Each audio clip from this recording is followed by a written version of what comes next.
Hello, everybody. Just give everyone a couple of minutes to come in. How's everyone doing today? Hi. Hello. I'd love you to jump into the chat. If you notice in the chat, then there is a little drop down that says everyone, or it says hosts and panelists. So if you select everyone, then everybody can see you, can see what you're writing, I should say. Right, let's share my screen. She says, where's it gone? Oh.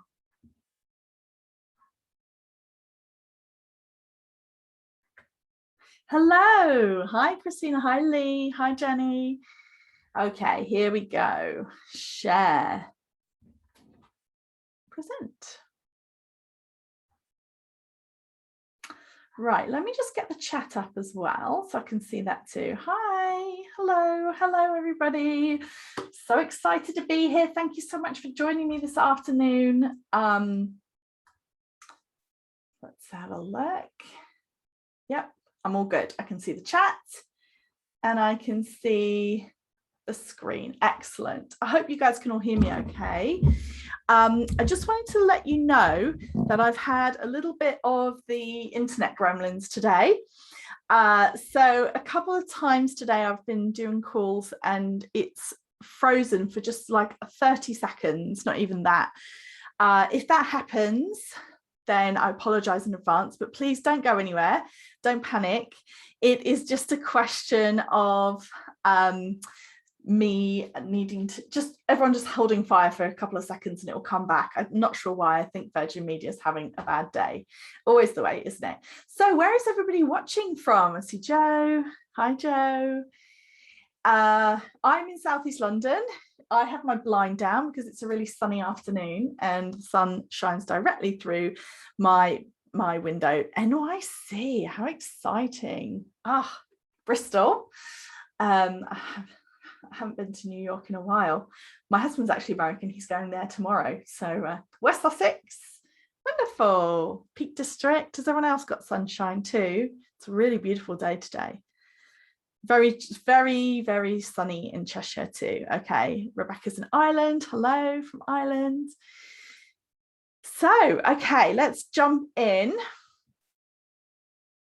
Just a little bit of housekeeping, just to let you know that the way I'm going to do this is I'm going to give you a quick, let's say like around half an hour. I'm going to go through some slides and then at the end we're going to do questions. Okay, here you go. Didn't think I'd make the live, but got a call from a young one's school, didn't feel good. Oh, okay. Gorgeous in Sheffield, excellent. Oh, so another Londoner, wonderful. Okay, so we're going to do questions at the end. I'd also love to draw your attention to the fact that we're in a webinar setup. So there's two options. There's the chat for chatting, and then there's the Q&A for questions. And what I would just love it if you could put your question into the Q&A as opposed to into the chat, then that's really helpful. Just because it means that at the end when I'm going over the questions, then it's just easier for me to see them all in the Q&A as opposed to scrolling back through the chat, because hopefully the chat will be nice and chatty. So yeah. Just a little FYI. Also, just a reminder, if you can select the everyone drop down when you're in the chat, you've got the option to either say hi to everyone or just to me. So make sure it's selected everyone so everyone can see your comments. Okay, so a little bit about who am I? What am I doing here? My name is Catherine Erdley. I run a membership group called the Resilient Retail Club. I have known Sarah from JUSTACARD, or I've been in communication with her probably from about 2018, and it's an incredible campaign. I'm absolutely thrilled that they have asked me, or they've agreed to let me do this talk today. So a big, huge thank you to JUSTACARD. I am a small business retail expert. I write for Forbes. I have also been featured on BBC Radio Moneybox, spoken on Times Radio. I'm a Small Business Britain Small Business Champion, which I'm very proud of. I am an Enterprise Nation member, advisor member, and also a member of their School of Sales as well. So I have done talks for probably about, I'm going to say like at least 50 different organizations in the last year on a variety of topics, but typically I talk about growing sales, managing stock, growing profits. So everything to do with product businesses and how you grow. So that's what we're going to be talking about today. So the first thing that, hi Linda, the first thing that we're going to do, just to say as well, this is recorded and I will be sending around a replay link as well afterwards. So don't worry if you feel like you have to make notes or anything like that. We're going to first talk about what's ahead for Christmas, what the outlook is. One of the things that I'm very fortunate about in my work for Forbes is I get to talk to a lot of different experts and get lots of different opinions as to what's going to be happening, or what is happening in the retail industry and what will be happening going forward. By the way, whenever I use the term the retail industry, if you're somebody who is a maker or a designer, an artist, if you're selling online in your own store on Etsy or anywhere else, and you feel like, well, the retail industry doesn't involve me, then I would say absolutely not. I would say that we're all part of the retail industry. And in fact, one of the reasons the retail industry has been going through the revolution that it's been going through is because of all of the amazing startup businesses and brands, just like the ones that you guys run. So actually, I'd love to know if you feel like popping in the chat what it is that you do and what your business is, then I'd love to hear that too. It's always nice to know who's watching so that I can maybe tailor some of my comments to make sure that they're as relevant for you as possible. So don't be shy, do feel free to share what it is that you do. We're also going to be talking about 5 top tips to grow your Christmas sales. Obviously, this is such an important time of the year. So I wanted to share with you what I have found to be the most successful way for people to really focus in for this all-important 4th quarter and to grow their sales.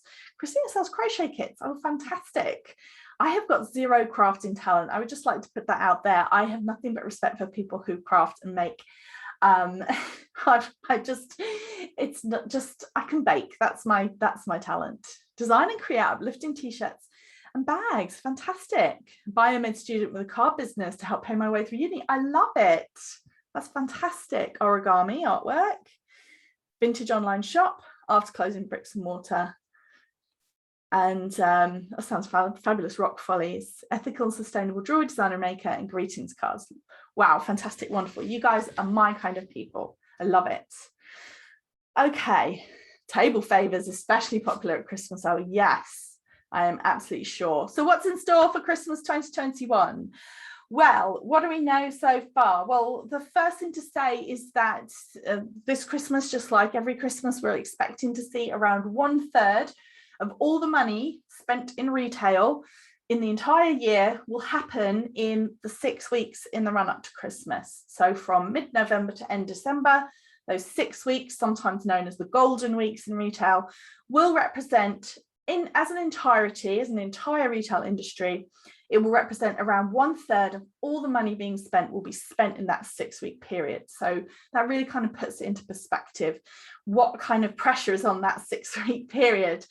If you are a gift-led brand, so if your products tend to be the kind of things that people gift, or a seasonal brand like the table favors, for example, then you are likely to be even more than 1/3. It could be up to 40, even 45% of your sales happening in those 6 weeks. So it's all to play for.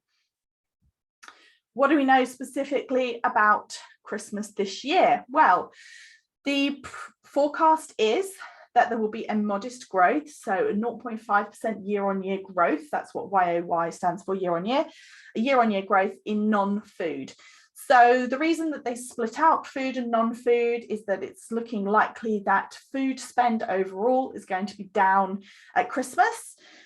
However, that's no reflection on food gifts or that kind of thing. That's just purely a reflection on the fact that last year, almost all of the food spend was happening through supermarkets for people to purchase to eat at home, whereas this year we're going to have the reopening of hospitality, hence the shift. But just to say that the prediction is there's all signs point to everything to play for this Christmas. 0.5% increase in non-food. And then we're also expecting to see, this is important, I think, and this is going to be important for people's mindset as we go into the Christmas season, is we're going to be seeing a more typical sales pattern by month. Last year, October saw the highest year-on-year growth in 6 years. So last year's October was particularly strong. And the expectation is this year we won't see as many people purchasing early as we did last year. Now, there is some chat about shortages, people worrying about scarcity. So we may see a small number of people who are trying to get really prepared and really super early purchases, but it doesn't look like the overall it's not looking like October is going to be as big as last year, so it's going to revert more back to say 2019 when we saw which was a typical year, if you like, when November and December were the biggest months. So this is going to mean, I think, for a lot of small businesses, you may have to hold your nerve in October, especially if you're looking at your sales figures against the year. It's possibly going to be coming later. Oh, we have resin and ink statement jewelry. I love that. And we have Pallavi sells organic cotton t-shirts and hoodies with globally inspired original designs. Fantastic. So lots of giftable items. All of them are giftable items, really. I would say a lot of small businesses, because we tend to be, you know, really beautiful designs and very desirable items, then we do tend to be gifting businesses. So this will be really important. Online sales penetration. So what does this mean? So this is talking about for every pound that is spent in retail, what percentage of that is spent online versus in store. So this year, the expectation is that 29 pence of every pound, or 29% of all sales that will be happening in retail will be happening online. Last year, it was 32%. So 32% of all sales that were happening in retail were happening online, whereas this year it's going to be slightly lower. It's still going to be way ahead where it was in 2019. Last year was the biggest e-commerce sales quarter in history, which is why we had so many problems with shipping, couriers, all the rest of it. But I'm sure a lot of you, I'd love to know if anyone who's watching today was trading last year, and did you go through that shipmageddon, as they called it, problems with the shipping. So it's not going to be quite as high as last year, but it's going to be higher than 2019. This is a graph that I really enjoy showing because I think a picture really speaks, you know, is 1,000 words. Yes, huge issues with Royal Mail and international shipping last year. Yeah, for sure. Kelly, you're not alone. And that was because of this graph. Well, I mean, not because of the graph, but you get the point. This comes from the Office of National Statistics. They look at the percentage of everything that I just talked about, what percent of money being spent in retail, what percent of it happens online. What I think is really fascinating about this graph is it only goes back to 2006. So online retail have been going for about 10 years when this graph even starts. But you can see that over time it goes up, it goes up. There's always like a little peak at Christmas. Then here's January 2020, and then this is lockdown. So you can see this massive spike. This was the summer last year when retail opened back up.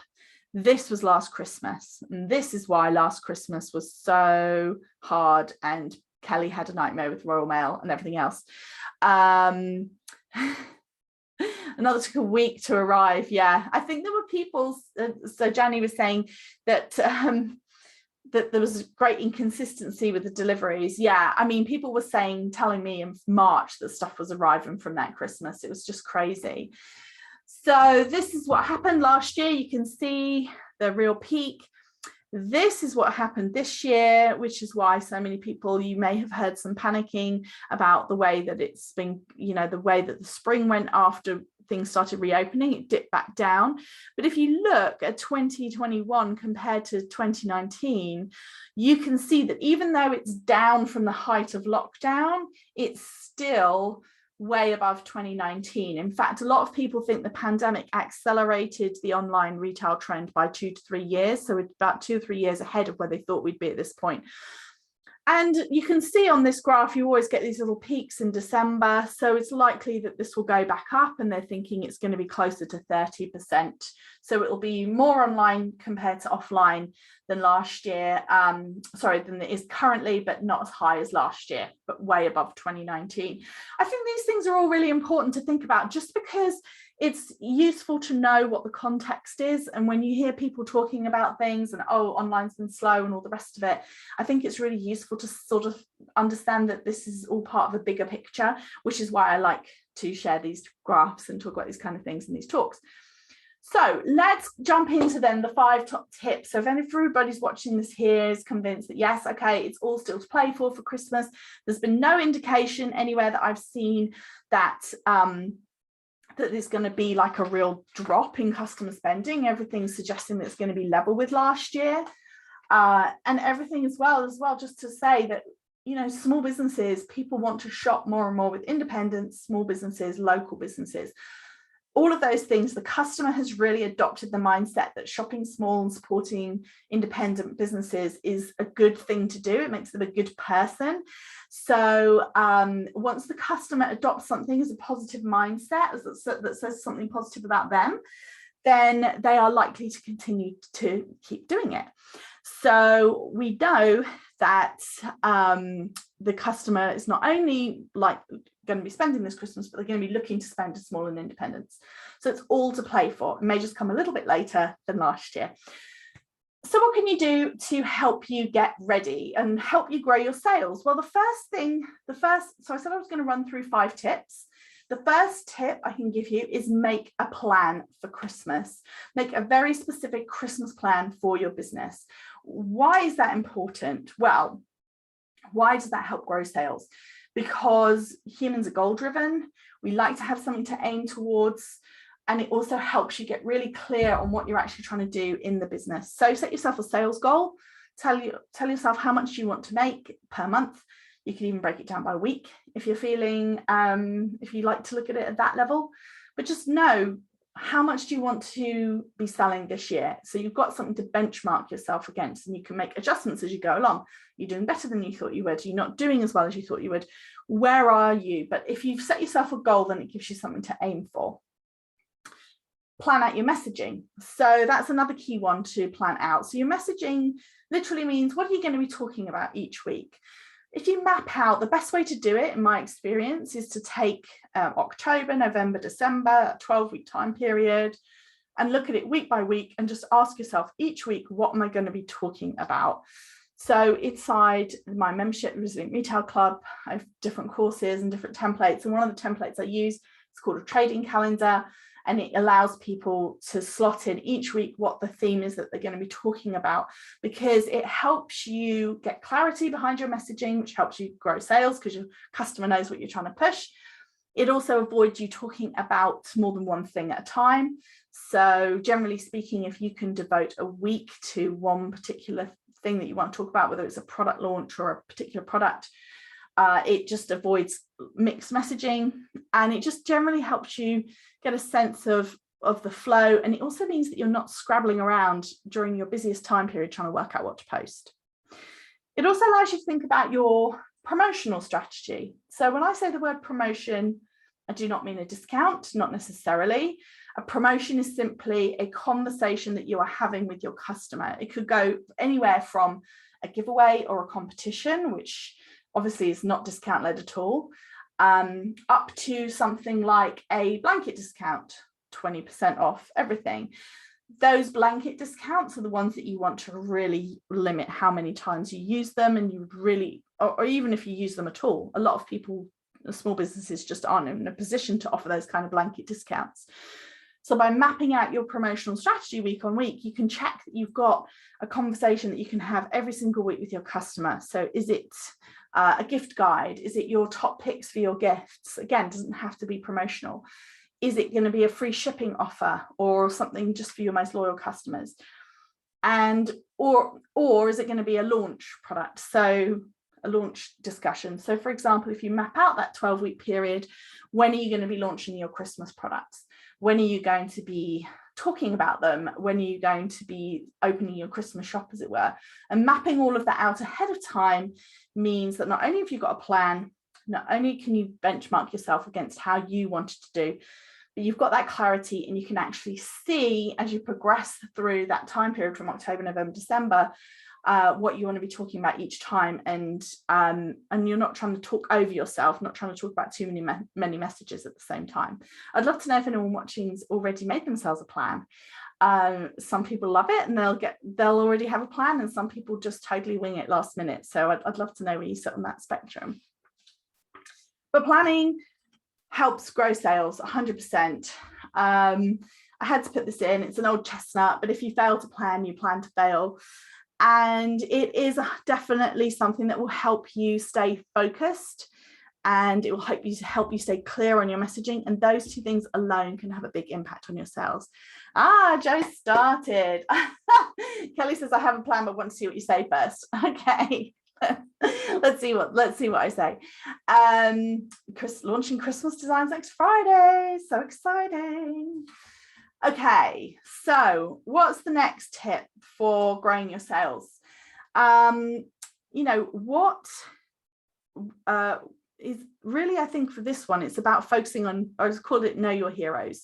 What are going to be your hero products? So before you get started, making sure that you're really, really clear about this. You may have a Christmas range of designs like Joe, but be aware that your Christmas heroes may not necessarily be Christmas themed.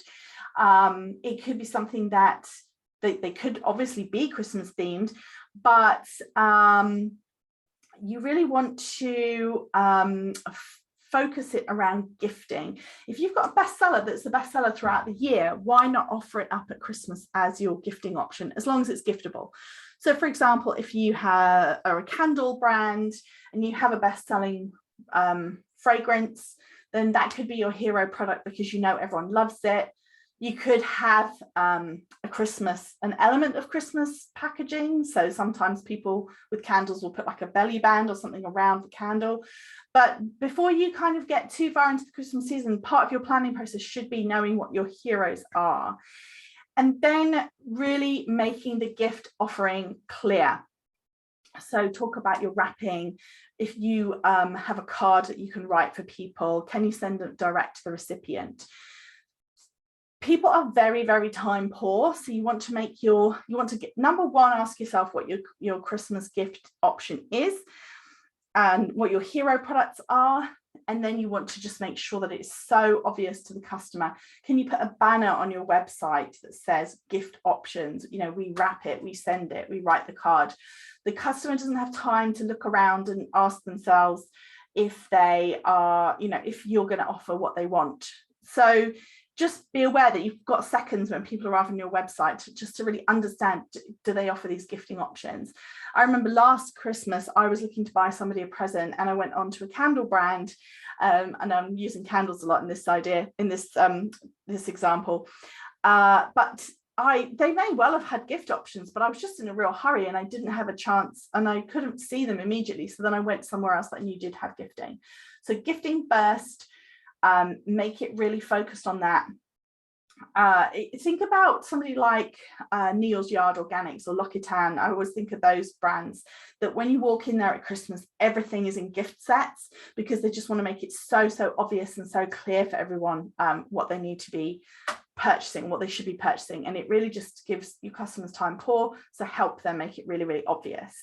So why does that help you grow your sales? Well, you may have heard of something called the 80-20 rule, also known as Pareto's principle, after an Italian economist, that said that 80%, generally speaking, in a product business, and I've tested this in lots of product businesses in lots of different sizes, and it's almost always true, 80% of your sales will be coming from just 20% of your products.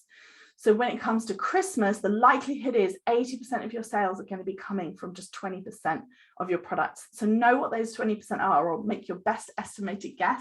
Make sure that they're the ones that are featuring in your email campaigns. They're the ones on your homepage. They're the ones on your social media. They're the ones that you are talking about predominantly, because those will drive your Christmas sales. Does anyone know what their 80-20, what, has anyone ever looked at that? Has anyone ever tried the 80-20 in their business? It's really fascinating. It really holds up. A lot of people will find that's a lot of sales to get from a small number of products. Okay. So pre-prepare. If you've made yourself a plan, then you are going to be able to pre-prepare. Can you get some of your feed posts done now? There's no reason often there's no reason why you couldn't do feed posts now. Pre-prepare your emails, pre-order your packaging, for example. Thinking about any other assets you might need, for example, homepage banners or pins if you're somebody who uses Pinterest. Like, what can you pre-create now so that when it comes to that busy time, bearing in mind that that October, November, December, particularly November and December is so focused, like 1/3 or even 40% of your sales coming in that 6-week period. You want to be doing as little as possible in that time, other than selling, basically selling and delighting your customer. Those are your two jobs in that time period. So what can you pre-prepare, and how does that help you grow your sales? Well, it just helps you, again, that focus, putting the energy into it, making sure that you're not bogged down with lots of other things, and that you're also not dropping the ball with doing your marketing during this very busy time, because you've pre-prepared it. And it just helps with everything, with stress levels, with capacity. Everything's just easier if you can pre-prepare. I would also say that if you're considering anything in your business, like new website, new email provider, new fulfillment center, please not a new fulfillment center. I feel like we're at the point in the year where it's kind of late. I would say most big projects in product businesses at this point in the year, unless it's actually having an impact on your sales now, like something's broken, you need to fix it, that's one thing.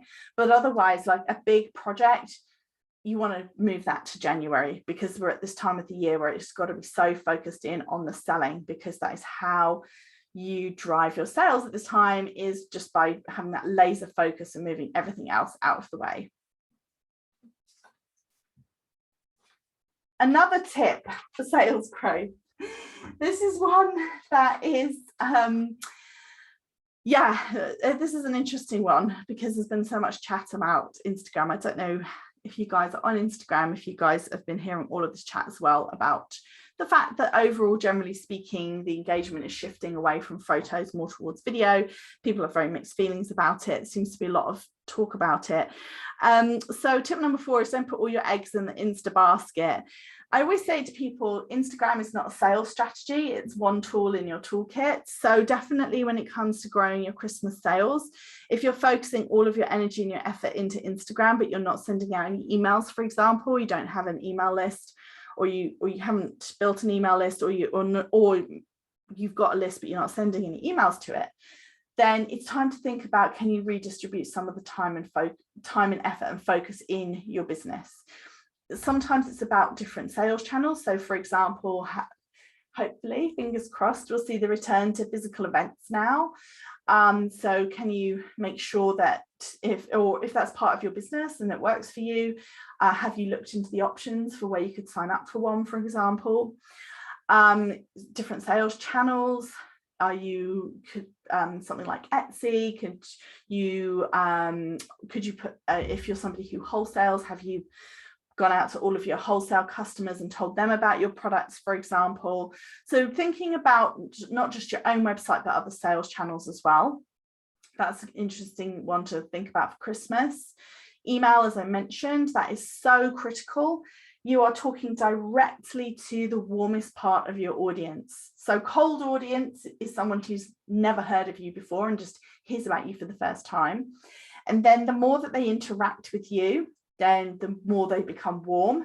Once they've got to the point where they like you enough and they trust you enough to give you their email address, or if they've purchased from you before, then they become a part of your warm audience. And that's the bit that email can speak to directly. So one of my mantras is nobody's more likely to buy from you than someone who's already bought from you. And that is so true when it comes to emails. So if somebody's on your list because they have purchased from you previously, then those are the people you want to be talking to at Christmas. Do not ignore the existing customers, because you do so at your peril. If you spend all of your time and effort and energy on talking to a cold audience on Instagram, then you will miss out on the opportunity to talk directly to your warm audience via your emails. SEO optimize. This isn't really a short-term win. It's not something, if you've not done any work on your SEO, search engine optimization, or the ability of Google to find your business, it's kind of a little bit late, because it can be something that takes up to 18 months for it to actually bear fruit.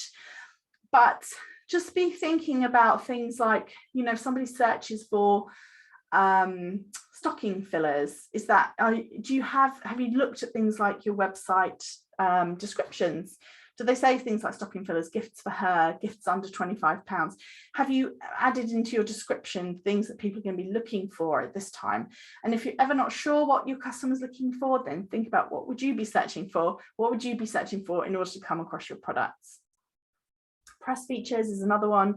Again, there's so many opportunities during the Christmas time period to be reaching out to various different publications, to be featured. It could be local press, it could be gift guides, it could be you as a business owner, but there's so many opportunities out there for you to get your business known and grow your brand awareness, that again, if you feel like you're spending all of your time and effort and energy on Instagram and it's kind of stopping you from doing some of these other things in your business, then I definitely think that by rediversifying your attention and focusing on other things, that will really help you with your Christmas sales as well. Okay, and then the final point that I wanted to make, or the final tip that I wanted to share, was that people buy your excitement. So one of the best ways to grow your sales is to share your genuine enthusiasm and excitement for your products. It's really difficult. There's something that I call the spiral of doom that I've talked about before, which is where people see their sales are a little bit slower. They take less action because sales are slow, and then that makes them feel bad about their business, and therefore they take a step back. So then sales slow down and they do less, and it goes around and around like that. So I would say that if you're watching this and the summer's been a bit slower, maybe you've taken some time off, maybe the business has dipped a bit over the summer, you have to do whatever you can to get that mindset back to drive your sales forward for Christmas. So people will react to it. If you're really excited about the products, if you've got new things to share, new things to talk about, then people will react to that, whether it's in your tone in an email, whether it's the way you write your posts, or if you're somebody who does show your face on social media, talking on video, all of that will come across so much more if you share your excitement. And again, that part of that's about your mindset. So believe that there's everything to play for, because there absolutely is. There's no indication that this Christmas is going to be anything other than great for small businesses. Take the time to look over your plans, have a think about what you want to do, have a think about your messaging by week, make sure that you're not putting all of your eggs into one basket, and then get excited. Like, what does it take to get you in that mood, to get you really reconnected to what you're doing and why? Sometimes it's worth just asking yourself, what am I trying to do here? What do I want to build? What am I trying to build with my business? Why are you doing this? And helping you reconnect with that can just help you focus in for Christmas and put your best foot forward. Because with the best preparation in the world and all the rest of it, if you're not feeling the love, if you're not feeling the excitement yourself, then you will not sell your products to their full potential. Because if you're not excited about it, then why would your customer be? I think sometimes you have to ask yourself that question. So then, in conclusion, make a plan, choose your hero products, get ready, diversify your income streams and your marketing channels, and get your mindset, get your head together, so in a nice, loving way, and focus in on your mindset and what you want your messaging to be. Just before we get into Q&A, then I'm over at Instagram at Resilient Retail Club. I share all kinds of tips and thoughts about growing your sales and the run up to Christmas on my Instagram account. I always love to see it when people are watching and they tag me in. I love to see that. I also have a podcast, The Resilient Retail Game Plan, which has been talking about nothing but getting ready for Christmas for weeks now. And of course, I've got resilientretailclub.com. And if you want to try it out, then there is a £1 trial month offer, which is if you use the code JUSTACARD until Sunday night, you can try your first month for £1. You get 4 live events a month. So we do a planning session, we do a workshop, and we do 2 Ask Me Anythings. You can ask me anything, any questions about your business. We also have a private Facebook group where, again, you can ask my opinion, questions, or get feedback from other people. And there's a whole library of courses as well, covering all kinds of things from email marketing to launching to growing your sales and stock management as well. Okay, questions. Okay, when you talk about your heroes for Christmas and focusing on that for your promo materials, I always worry to overdo it, to repeat myself too much. Oh, great question, Christina. Thank you so much for asking it. Okay, repetition, embrace repetition. You need to talk about things and people, okay, you see 100% of your content. So everything that you produce, you see. So you say something once and then you think, okay, all right, well, I've said that now, but only a tiny percentage of your audience actually see your content. So probably only 2 or 3% of people will be seeing it, maybe more. But even so, it's still a small percentage. So you can say it again. You can say it again and again and again. And if you find it really hard to repeat yourself because it feels really awkward, I would also think about the multiplier questions. So the when, where, how, who, what, and why. So for example, if you're talking about a product, so let's use this headband as an example, I might talk about where I sourced the fabric, why I decided to create a headband in this color, you know, who this would be perfect for, and so on and so forth. So by taking this one item, you can multiply it through by the questions and come up with different ways of talking about it. But ultimately, you should know that repetition builds trust.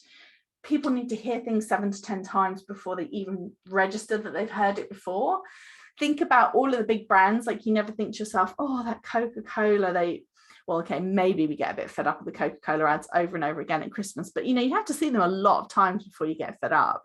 So I think embrace the repetition, and having it planned out, your theme by week, can be really helpful with that, because it just can mean that you can just go all in for 1 week and you just talk about that thing over and over and over again. Okay, Charlotte says, thank you for such a helpful webinar. Wonderful. Oh, you're very welcome. Okay, do you have any tips for Charlotte for anyone who's just starting their business in the last couple of months? Yes. Yeah, I mean, I think a lot of these things are still really relevant. So make sure that you prepare. You are going to have to make some assumptions. You don't know right now what is happening, what your hero products for Christmas are going to be. You don't know this buying pattern for your Christmas products either. So you're going to be learning a few new things this year. So just see it as an experiment. So set yourself, like, what would you like to see as your sales goal? You're going to have to just put an estimate in, but it's still better to have an estimate, work towards it, than to have nothing at all, to have that goal. Make sure you've got everything planned out. Even, you know, you may or may not be super busy. It depends how much traction you've built up in the last couple of months. But I think you can reasonably assume that you will be busier in the run up to Christmas than any other time of the year, just because there's more people buying at this time. It's like people are just out there to buy. So it's a time when people's wallets are open. And I think just focusing in on the gifting, even if you weren't offering gifting options before, bring them in. Even if you're just going to offer them for Christmas, you know, if you don't normally gift wrap something, could you start gift wrapping it, offer gift wrapping for the month of November, December? Just think about, I think whenever you get stuck, think about your customer and think about what they will need at various different times. So the other thing to consider as well is that we often start businesses because it's products that we love. So we often are our own customers. So it's even easier then when you're trying to work out what your customer's going to be doing, you can then really kind of just ask yourself, well, when do I buy? Like, what am I looking for? But just if you assume that your customer has very little time and wants things to be as easy as possible and wants things to be gift focused, then that's a really great place to start. Okay. Okay, Kelly says, regarding email list, how often would you recommend sending out a mailer? I'm often worried that sending out too many could lead to people unsubscribing, so struggle to find the sweet spot. I would suggest, Kelly, that you, in an ideal world, it would be great to send one once a week, a weekly email. I think that is a good sweet spot. I think that, and I think about people who really overdo it, like some of the beauty brands email me, like I've had to cut them off now because they email me like 3 times a day. Like that is too much. Once a week, I think getting an email once a week from a brand that you really love, that showcases products that you're really interested in, is not intrusive. Often people find that when they're consistent, the open rate goes up because people just get into a routine. They're like, oh, it's Monday morning or Sunday night or Sunday morning or whenever it works for you to send your email. And I've got a lovely email from Kelly, and oh, look at this lovely product. And it's just like a little, it becomes regular. So I would say ideally weekly, but I think the most important thing is consistency. So if you know for a fact that you can just not do a weekly email, then make it every 2 weeks, once a month at a minimum. But the other thing I'd say about emails as well is that if you're spending an hour creating an email, then you definitely won't do it once a week. You want to get yourself into a routine where you can, get yourself sort of a template for your email so that you can consistently send it out. So one of the courses I've got in the Resilient Retail Club is an introduction to email marketing. It goes through that because I think that's when it can work really well. That just regular dropping in, not like super overcomplicated. Okay. Catherine, hello Catherine, thank you for some great tips. Is it worth trying to get other accounts or influencers to advertise your products on social media? So Catherine, I would say absolutely yes. One of my favorite ways to grow your social media account is to collaborate. So to find people who are non-competitive complementary brands. So the example I usually use is, let's say you sell organic kids wear and you find somebody who does organic baby skincare. So if you're roughly around the same size, give or take a bit, then it's not even like it's like a huge ask for you. It's more that you're just partnering with someone around the same size. And this strategy can work even if you're tiny, even if you've got 50 followers and they've got 60 followers. You know, if 10 of their followers then come and follow you, then that's great, because it's also usually the most engaged part of their audience that will come and follow you because they'll be really interested in this subject. And so you get some extra engaged followers. So collaborations is really, really key. And the question that you want to ask yourself always is, who else owns a relationship with my customer? So for example, if you are a baby brand, is it a baby influencer? Is it a baby clothing company? Who is it? Who else? Is it a nursery brand? Who else is it who owns a relationship with that customer as well? And they're the ones that you want to collaborate with. You know, influencers, I mean, that's like a whole other topic, but effectively, you know, the more organic it is, the more it comes from a conversation that you have with somebody. You know, I would say absolutely, like an influencer. But I think influencers, where I've seen them work really, really well for people, is number one, where it's kind of an organic relationship that's built up. They've been chatting to them over some time. And number two is, it's not about the size of the audience. It's about how engaged the audience is and how much that audience is the same audience that would buy from you. So I have people who've been featured by influencers with 2 million followers, and we were all like, brace yourself, it's going to be a massive influx of orders. And to be honest, not an awful lot happened. And then I also have worked with people who talk to maybe like a micro influencer that had like, you know, 5,000 or 6,000 people, but they had an engaged audience, and that audience were all really interested in what my client did, and they had great sales from it. So I think, don't think about size, think about synergy, think about how well that relationship works. And I think, you know, go be social, you know, people think of Instagram as like a broadcast, like a radio, but actually it can be used like a telephone. Like you can have conversations with anybody on social media, on Instagram. You can talk to them either on their posts, or even if you reply to a story, you end up in their DMs. So, you know, what relationships can you build? but always asking yourself, is their customer my customer? Is their audience my audience? And if you follow that rule, then that's a good one to kind of make sure that you don't go off piste. In your opinion, says Kelly, is there an industry recommended time to launch Christmas products? Well, to the customer, I would say the typical, I don't know if I would go far as saying industry recommended, but often what people are trying to do with Christmas is they're trying to kind of